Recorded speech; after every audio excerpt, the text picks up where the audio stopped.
My brother-in-law destroyed my reputation to get a promotion I deserved, but his web of lies caught up to him in the most unexpected way. I never thought I'd be writing one of these posts, but here I am. For context, I'm a 32-year-old software engineer named Alex. I've been working at Technova, a major player in the AI and machine learning space, for the past 7 years. I've always been passionate about my work, and I've consistently received excellent performance reviews. My colleagues respect me, and I've mentored several junior developers over the years. I was on track for a promotion to senior software architect, a position that would have given me more responsibility, a significant pay bump, and the opportunity to lead some exciting new projects. I've been married to my wonderful wife, Sarah, for 5 years now. We met in college and bonded over our shared love of sci-fi and board games. Sarah's always been my biggest supporter, cheering me on through late nights of coding and celebrating every small victory in my career. She works as a high school physics teacher, and her patience and ability to explain complex concepts have often helped me when I'm stuck on a particularly tricky problem at work. Enter my brother-in-law, Luke. He's married to Sarah's sister, Emma, and he's always been. Well, let's just say he's not my favorite person. Luke is charismatic and smooth-talking, with a confident swagger that seems to charm everyone he meets. He's the kind of guy who always has a story about his latest adventure or business success, the center of attention at every family gathering. But beneath that polished exterior, there's always been something that didn't sit right with me. Luke is manipulative and has a history of stepping on others to get ahead. I've heard whispers from his former colleagues about projects he'd taken credit for and ideas he'd stolen. But he always managed to come out smelling like roses, his magnetic personality and gift for storytelling allowing him to spin every situation to his advantage. Sarah and I had always tried to keep our distance from Luke, limiting our interactions to mandatory family events. But about 2 years ago, at a Thanksgiving dinner that would change everything, Luke announced that he'd landed a job at Technova, the same company where I worked. I still remember the moment clearly. We were all seated around Emma and Luke's dining table, the remains of turkey and pumpkin pie scattered before us. Luke stood up, glass in hand, and with that trademark grin of his, shared his exciting news. "I've got a little announcement to make," he said, his voice carrying that hint of self-satisfaction I'd come to associate with him. "You're looking at the newest member of the Technova team." The table erupted in congratulations. Emma beamed with pride, and Sarah's parents gushed about how wonderful it was that both their sons-in-law now worked at the same prestigious company. I felt my stomach drop. Sarah squeezed my hand under the table, knowing exactly what I was thinking. We exchanged a look that spoke volumes. This was not good news. "That's great, Luke," I managed to say, forcing a smile. "Welcome aboard." Luke raised his glass in my direction. "Thanks, Alex. I'm looking forward to learning from the best. Who knows, maybe one day I'll be giving you a run for your money." Everyone laughed, but there was an edge to Luke's voice that sent a chill down my spine. Little did I know that his words were more than just a joke, they were a declaration of war. From the moment Luke started at Technova, I tried to keep things professional. I didn't go out of my way to interact with him at work, but I was polite when we crossed paths. I even gave him some advice when he was struggling with a project early on, helping him understand some of the company's proprietary systems. I thought maybe, just maybe, we could coexist peacefully in the workplace. But Luke had other plans. Looking back, I realize now that he was already plotting against me from day one. The first signs of trouble were subtle. I started noticing Luke in places he shouldn't have been, lurking near my team's area, seemingly always within earshot when I was discussing projects with colleagues. At the time, I brushed it off as coincidence or maybe just Luke trying to learn more about the company. Then came the questions. Luke began approaching my team members, asking about our projects, our processes, my leadership style. Again, it seemed innocent enough at first. "Just trying to learn the ropes," he'd say with that disarming smile of his. But there was always something probing about his questions, as if he was fishing for weaknesses or potential points of criticism. I tried to shake off my paranoia. After all, we were family, albeit not particularly close. Surely, Luke wouldn't do anything to deliberately undermine me at work. I couldn't have been more wrong. The real trouble started about 6 months ago when the senior software architect position opened up. James, who had been in the role for nearly a decade, announced his retirement. It was a position I had been working towards for years, and everyone in the department assumed I was the natural successor. I still remember the day the job posting went live. I was sitting at my desk, putting the finishing touches on a complex algorithm I'd been working on for weeks, when my team lead, Melissa, stopped by. "Hey Alex," she said, a wide smile on her face. "You've seen the posting for James's job, right?" You're going to apply, aren't you? I nodded, trying to contain my excitement. Absolutely.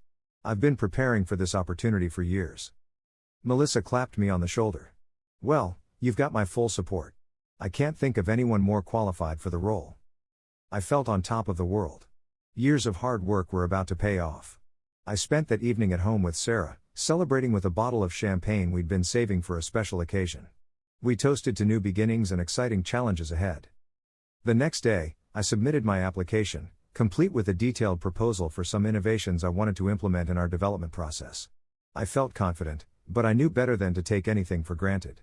I threw myself into my work with renewed vigor, determined to prove beyond any doubt that I was the best person for the job. It was about a week later that I first heard Luke had also applied for the position. I was in the break room, grabbing a coffee, when I overheard two colleagues from Luke's department talking. "Did you hear Luke's going for the senior architect role?" one of them said. The other looked surprised. "Really? But he's only been here for what, a year? And isn't that completely different from what he's been doing?" "Yeah, but you know Luke. He's convinced he can do anything he sets his mind to. And you have to admit, the higher-ups seem to love him." I nearly dropped my coffee mug. Luke was applying for the role? It didn't make sense. He didn't have the experience, the technical skills, or the in-depth knowledge of our systems that the job required. But as I thought about it, a sinking feeling settled in my stomach. If there was one thing Luke had in spades, it was ambition. I didn't think much of it at first. Luke didn't have nearly as much experience as me, and his background wasn't even in software architecture. But then strange things started happening. It began with small incidents. A bug appeared in some code I had written months ago, code that had been thoroughly tested and had been running flawlessly since implementation. Suddenly, it was causing issues, and I was called in to explain what had gone wrong. Then there were the missed deadlines. Projects that I could have sworn were on track suddenly seemed to be falling behind schedule. Documents I was certain I had submitted were nowhere to be found, leaving me scrambling to recreate work at the last minute. But the most insidious changes were in the attitudes of my colleagues. People who I'd worked alongside for years, who I considered friends as much as co-workers, began to grow distant. Conversations would stop abruptly when I entered a room. I'd catch people giving me odd looks when they thought I wasn't paying attention. Rumors began circulating about my work ethic and the quality of my code. Colleagues who had always been friendly suddenly became cold and professional in their interactions with me. I overheard whispers about integrity issues and questionable decisions related to projects I had led. It was bewildering and hurtful, but I couldn't pinpoint the source of these rumors. One particularly painful incident stands out in my memory. I was walking to a meeting when I overheard my name mentioned in one of the conference rooms. Curiosity got the better of me, and I paused outside the door to listen. "I don't know what's going on with Alex lately," I heard Melissa, my team lead, saying. Her voice was tinged with disappointment. "The quality of his work has really been slipping. And there have been some concerning reports about his behavior." "It's a shame," another voice replied. I recognized it as David, one of the senior managers. "He showed so much promise. But we can't ignore these issues, especially with the senior architect position up for grabs." I felt like I'd been punched in the gut. Melissa had always been one of my biggest supporters. What concerning reports was she talking about? And why hadn't she come to me directly if she had concerns? As the weeks went by, the situation worsened. I was called into meetings with HR to discuss concerns that had been raised about my performance. Projects I had successfully completed were suddenly under scrutiny, with people claiming I had taken credit for others' work or cut corners to meet deadlines. It felt like I was living in some kind of twisted alternate reality. Through all of this, Luke seemed to be thriving. He was suddenly everywhere, offering to help with projects outside his department, schmoozing with upper management, and positioning himself as a problem solver. In meetings, he would often interject with solutions to issues in my projects, issues I was hearing about for the first time in those very meetings. I started to suspect he might be behind the smear campaign against me, but I had no proof. The Luke I saw at work was a far cry from the brother-in-law I knew from family gatherings. At work, he was all professionalism and helpful smiles. He even went out of his way to be nice to me, offering words of encouragement when he saw me struggling. "Hang in there, Alex," he'd say, clapping me on the shoulder. "I'm sure things will turn around for you soon." His words of support felt like poison, each syllable dripping with false sincerity. But accusing my brother-in-law without evidence seemed like a surefire way to make myself look even worse. Who would believe that Luke, the charming newcomer who was impressing everyone, would stoop to such tactics? The stress began to take its toll on me. I was having trouble sleeping, spending nights tossing and turning, replaying every interaction, every line of code, trying to figure out where I had gone wrong. My appetite disappeared, and I lost weight. Sarah was worried sick about me, but I couldn't bring myself to tell her the full story. How could I explain that her sister's husband had essentially stolen my promotion and destroyed my professional reputation in the process? Our home life suffered. Sarah and I had always been a strong team, but the strain was beginning to show. Our easy conversations were replaced by tense silences. Date nights, once filled with laughter and dreams of the future, became somber affairs where we both tried to pretend everything was fine. One night, about a month into this nightmare, Sarah finally confronted me. We were sitting on the couch, the TV playing unwatched in the background, when she turned to me with tears in her eyes. "Alex, please," she said, her voice cracking. "Talk to me. What's going on? This isn't like you." I wanted to tell her everything, to unburden myself and ask for her help. But shame and fear held me back. What if she didn't believe me? What if this drove a wedge between her and her sister? "It's just stress from work," I mumbled, unable to meet her eyes. "This promotion. It's really competitive. I'm just feeling the pressure, that's all." Sarah wasn't convinced, but she didn't push further. She simply took my hand and squeezed it, a gesture that nearly broke me. "Whatever it is," she said softly, "we'll face it together. You know that, right?" I nodded, swallowing the lump in my throat. I wanted so badly to believe her, to trust in our bond. But the web of lies and manipulation at work had shaken my faith in everything, even the one person who had always been my rock. The final blow came when the promotion decision was announced. Despite my years of excellent work and the fact that I was far more qualified, Luke got the job. The news was delivered in a company-wide email, praising Luke's innovative thinking and fresh perspective. I sat at my desk, staring at the email, feeling numb. Around me, I could hear murmurs of surprise from my teammates. A few of them cast sympathetic glances my way, but no one said anything directly to me. The message was clear: my fall from grace was complete. Luke, for his part, played the role of the humble victor perfectly. He even came to my desk later that day, his face a mask of sincere regret. "Alex, I just wanted to say. I know you were gunning for this position too. I hope this doesn't make things weird between us. You know, family and all." I looked up at him, searching his face for any sign of the gloating I was sure he must be feeling. But all I saw was polite concern. It made me feel crazy, doubting everything I thought I knew. "Congratulations, Luke," I managed to say, the words tasting like ash in my mouth. "You earned it." He smiled, seemingly relieved. "Thanks, man. That means a lot coming from you. Listen, I'd love to pick your brain sometime. You know this place inside and out, and I could really use your insights." I nodded noncommittally, and Luke walked away, leaving me to my thoughts. I was devastated and angry, but I felt powerless. How could I fight back against invisible accusations and whispered lies? That night, I seriously considered quitting. I sat at our dining room table long after Sarah had gone to bed, staring at a blank resignation letter on my laptop. It would be so easy to walk away, to start fresh somewhere else where no one knew me, where there was no Luke to undermine me at every turn. But something held me back. Maybe it was stubbornness, or the last remnants of the pride I once took in my work. Or maybe, deep down, I still held on to a sliver of hope that the truth would come out. Whatever the reason, I closed my laptop without writing the letter. I would stick it out, at least for a little while longer. Little did I know that the tables were about to turn in the most unexpected way. It started with a company-wide cybersecurity audit. Our CEO had become paranoid about data breaches after a competitor suffered a major hack, so he ordered a thorough review of all our systems and access logs. It was routine stuff, and nobody thought much of it. About 2 weeks into Luke's new role as senior software architect, I was working late one night, trying to fix yet another mysterious bug that had cropped up in one of my projects. The office was nearly empty, just me and the soft glow of computer screens. That's when I received an urgent email from our head of IT security, a stern woman named Vanessa whom I'd only met in passing. The subject line made my heart race: urgent, security anomalies, meeting required. The body of the email was brief and cryptic.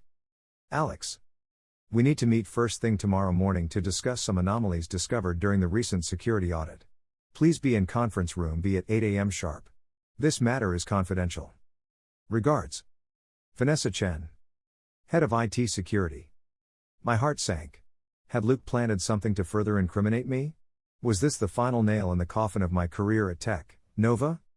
I barely slept that night, my mind racing with worst-case scenarios. Sarah noticed my restlessness and tried to comfort me, but I brushed off her concerns, unable to voice the fears swirling in my head. The next morning, I arrived at the office earlier than usual, my stomach in knots. As I approached conference room B, I saw not only Vanessa but also our CTO, Richard, and the head of HR, Karen. Their expressions were grim, and I prepared myself for the worst. "Alex, thank you for coming," Richard began as I took a seat. "We've uncovered some concerning information during our security audit, and we need your help to make sense of it." I nodded, trying to keep my voice steady. "Of course. How can I help?"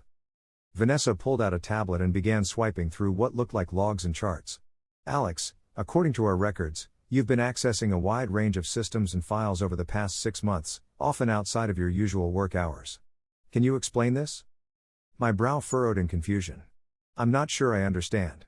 "I mean, yes, I often work late, but I haven't been accessing anything outside of my projects." Karen, the head of HR, leaned forward, her expression a mix of concern and skepticism. "Alex, we have logs showing your credentials were used to access personnel files, performance reviews, and even financial data. This is well outside your clearance level." My mouth went dry. "That's impossible. I've never accessed any of those things. There must be some mistake." Richard, the CTO, held up a hand. "Let's take a step back. Alex, can you walk us through your typical day? What time do you usually arrive at the office, and when do you leave?" As I answered their questions, providing specific dates and times, I watched their expressions change from suspicion to confusion, and finally to dawning realization. They exchanged glances, and Vanessa began furiously typing on her tablet. "This doesn't make sense," she muttered. "The access logs show activity from your account, but building security records show you weren't even in the building for some of these instances." A spark of hope ignited in my chest. Could someone else have used my credentials? Richard's eyes narrowed. "It's possible, but it would have to be someone with high-level access and intimate knowledge of our systems." Suddenly, a thought struck me. It seemed impossible, too awful to contemplate, but given everything that had happened. "What about Luke?" I asked quietly. "He's had access to high-level systems since his promotion." The room fell silent. Karen looked uncomfortable, while Richard and Vanessa exchanged meaningful glances. "Actually," Vanessa said slowly, "we've found some irregularities with Luke's access patterns as well. But we hadn't connected the dots until now." What followed was a whirlwind of activity. IT security teams were called in, more logs were analyzed, and a deeper dive into the system revealed a shocking truth. Luke had been systematically altering records and planting false information for months. He had changed performance reviews, both inflating his own achievements and subtly undermining mine. He had inserted errors into documentation of my past projects and then discovered and reported these issues to management. He had even gone so far as to plant false evidence of misconduct in my personnel file. But Luke's biggest mistake was his attempt to cover his tracks. He had tried to make it look like I was the one accessing these systems, not realizing that the company's security measures went far beyond just logging usernames and passwords. The audit had uncovered discrepancies between the access logs and other systems like building entry records and camera footage. As the evidence mounted, I sat there, stunned. The level of betrayal was staggering. Luke hadn't just tried to outperform me, he had orchestrated an elaborate scheme to destroy my career and reputation. "Alex," Richard said, his voice grave, "I cannot begin to express how sorry we are. We should have investigated more thoroughly before jumping to conclusions." Karen nodded, looking thoroughly ashamed. "We'll need to review all the decisions made based on this false information, including Luke's promotion and the disciplinary actions against you." "What happens now?" I asked, still trying to process everything. "Now," Vanessa said, a steely glint in her eye, "we build an airtight case. Luke isn't just going to lose his job. What he's done here is criminal." The next few weeks were a blur of meetings, interviews, and legal consultations. Luke was immediately suspended pending a full investigation. The company brought an outside forensic IT specialist to comb through every system he had touched. I was asked to keep the matter confidential while the investigation was ongoing, which put me in an awkward position with Sarah and her family. I couldn't tell them the full story yet, but I did my best to assure Sarah that things at work were looking up. "I can't go into details yet," I told her one night over dinner, "but it looks like there was a big misunderstanding at work. It's being sorted out now." Sarah studied my face, noticing the lightness that had returned to my eyes. "That's wonderful, Alex. I knew you'd get through this." She paused, then added hesitantly, "Have you heard from Emma lately? She's been trying to reach me, saying something about Luke acting strange. I felt a pang of guilt. Emma, Luke's wife and Sarah's sister, was an innocent victim in all of this. I'm sure it's just stress from his new position, I said, hating the lie but knowing I couldn't reveal the truth yet. Maybe we should have them over for dinner soon. Sarah nodded, but I could see the worry in her eyes. She knew something bigger was happening, even if she didn't know what. As the investigation progressed, the full extent of Luke's deception came to light. It wasn't just about sabotaging me. He had been manipulating data and reports across multiple departments, always to make himself look better or to position himself for advancement. The most surreal moment came when the CEO himself, a man I had only seen from afar at company meetings, called me into his office. Jonathan Reeves was an imposing figure, known for his shrewd business acumen and no-nonsense attitude. "Mr. Harrison," he said as I entered, gesturing for me to take a seat. "I owe you an apology." "Sir?" I said, taken aback. "I pride myself on running a company where talent is recognized and rewarded," he continued. "The fact that we allowed ourselves to be so thoroughly deceived, at the expense of one of our most valuable employees, is unacceptable." He slid a folder across the desk to me. "This is our offer to make things right. The senior software architect position is yours, of course, backdated to when you should have received it. There's also a substantial bonus as compensation for the ordeal you've endured." I opened the folder, my eyes widening at the figures I saw. "Sir, this is very generous." Jonathan waved a hand dismissively. "It's the least we can do. But more importantly, I want you to know that you have my full support moving forward. Your ideas, the ones Luke tried to suppress, I want to see them implemented. You'll have the resources you need." As I left the CEO's office, my mind was reeling. After months of feeling powerless and defeated, I was suddenly back in control, with more support than I'd ever had before. But the professional vindication was only part of the story. The hardest part was yet to come, confronting Luke and telling our families the truth. The company decided to handle Luke's termination swiftly and decisively. He was called into a meeting with HR, legal, and senior management, where he was presented with the evidence against him. I wasn't present, but I heard later that Luke had broken down completely, alternating between desperate denials and tearful confessions.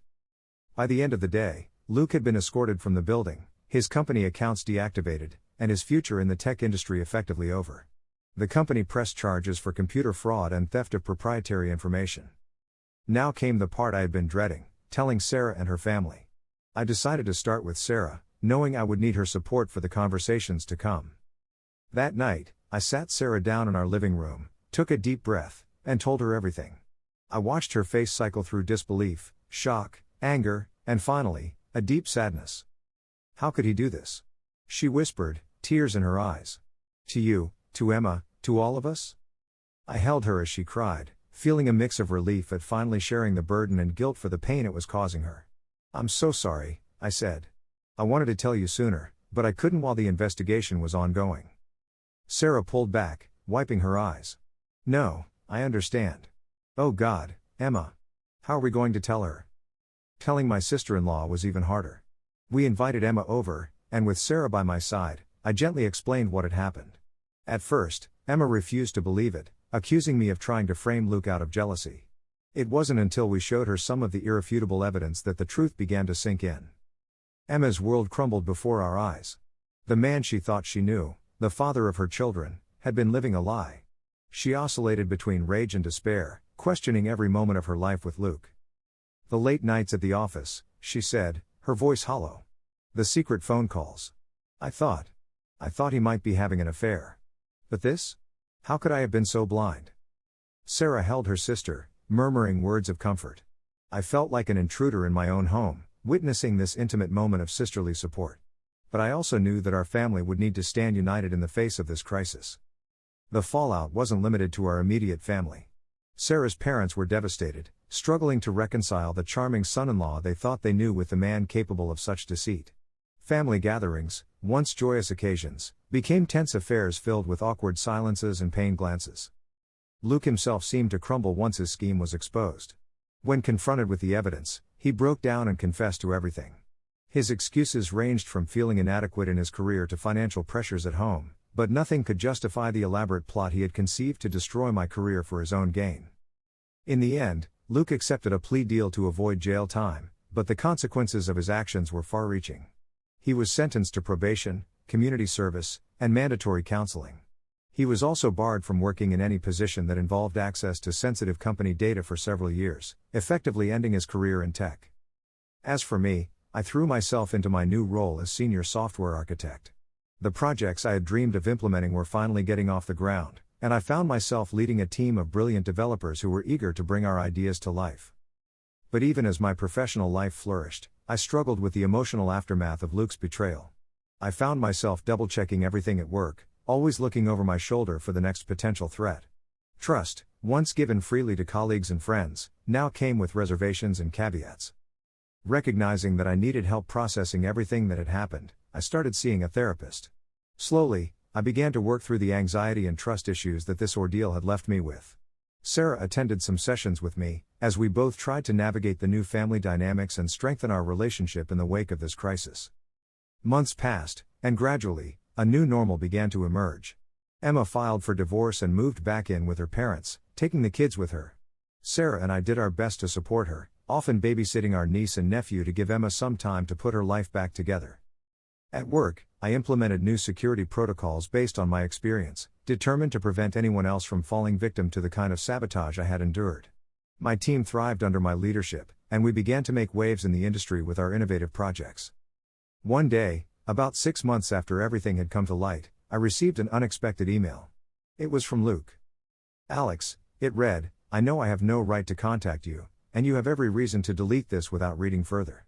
But I'm writing to say that I'm sorry. I know those words are inadequate for the harm I've caused you and our family. I've begun to understand the depths of my actions through therapy, and I want you to know that I take full responsibility for everything I did. I don't expect forgiveness, but I hope that one day, you and Sarah and Emma might find peace. Luke." I stared at the screen for a long time, a whirlwind of emotions coursing through me. Part of me wanted to lash out, to respond with all the anger and hurt I'd been carrying. Another part felt a strange sense of pity for the man who had fallen so far. In the end, I simply closed the email without responding. Maybe someday I'd be ready to address it, but not yet. That night, as Sarah and I sat on our back porch, watching the sunset and sipping wine, I felt a sense of peace that had eluded me for months. "What are you thinking about?" Sarah asked, noticing my contemplative mood. I took her hand, squeezing it gently. "Just everything we've been through. How different things are now." She nodded, leaning her head on my shoulder. "It's been quite a journey. Do you think we'll ever fully move past this?" I asked. Sarah was quiet for a moment. "I don't know if we ever fully move past something like this," she said slowly. "But I think we grow from it. Look at us, look at you. You're stronger now, more resilient. We've learned who we can truly count on." I nodded, letting her words sink in. She was right, of course. The ordeal had been painful, but it had also revealed the strength of our relationship, the support of true friends and colleagues, and my own capacity for perseverance. "Whatever comes next," I said, "we'll face it together." Sarah smiled, raising her glass in a toast. To new beginnings, and to the truth always coming to light. As we clinked glasses, I felt a surge of gratitude. The road ahead might not be easy, but with Sarah by my side and the lessons we'd learned, I was ready to face whatever challenges lay ahead. If there's a lesson in all of this, I suppose it's to trust your instincts and never underestimate the lengths some people will go to get ahead. Document everything, build strong relationships with your colleagues, and don't be afraid to stand up for yourself if you feel you're being treated unfairly. I also learned the value of patience and perseverance. There were many times during those dark months when I considered giving up, walking away from my job and starting fresh somewhere else. I'm glad I didn't. Sometimes, if you can hang on long enough, the truth has a way of coming to light. To those of you facing similar situations of workplace sabotage or family betrayal, know that you're not alone. It's a horrible thing to go through, but there is hope. Document everything, trust in your own abilities, and don't be afraid to seek help, whether it's from HR, legal counsel, or a mental health professional. As for me, I'm taking things one day at a time. I'm excelling in my new role, rebuilding trust with my colleagues, and working on healing the rifts in my family. It's not easy, but I'm hopeful for the future. Sometimes the most unexpected challenges lead to the greatest opportunities for growth and self-discovery. Thank you for reading this far. Writing this all out has been cathartic, and I hope that by sharing my story, I might help someone else who's going through something similar. Remember, no matter how dark things seem, the truth has a way of coming out. Stay strong, trust in yourself, and don't let the Lukes of the world bring you down. Edit 1. Wow, I didn't expect this post to blow up like it did. Thank you all for your supportive comments and messages. To address some common questions. 1. Yes, I'm still working with a therapist to process everything that happened. It's been incredibly helpful, and I'd recommend it to anyone dealing with workplace stress or family issues. 2. My relationship with Sarah is stronger than ever. She's been my rock through all of this, and we're working together to navigate the family dynamics. It's not easy, but we're committed to supporting each other. 3. Many of you have asked about legal action against the company. While I appreciate the concern, the company has actually been very supportive since the truth came out. They've compensated me for the ordeal and are taking steps to prevent something like this from happening again. I feel that pursuing legal action would do more harm than good at this point. 4. To those asking about Emma and my nieces/nephews, it's a difficult situation. We're giving Emma space to process everything, but we've made it clear that we're here to support her and the kids if they need us. It's a delicate balance. 5. Regarding Luke's current situation, the last I heard, he's complying with the terms of his plea deal. He's in therapy and doing community service. I don't have any direct contact with him, and I'm not sure if I ever will. 6. To everyone sharing their own stories of workplace sabotage or family betrayal, I see you, and I'm sorry you've had to go through that. Your strength and resilience are admirable. Thank you again for all the support. This community has been incredibly kind and understanding, and it means more than you know.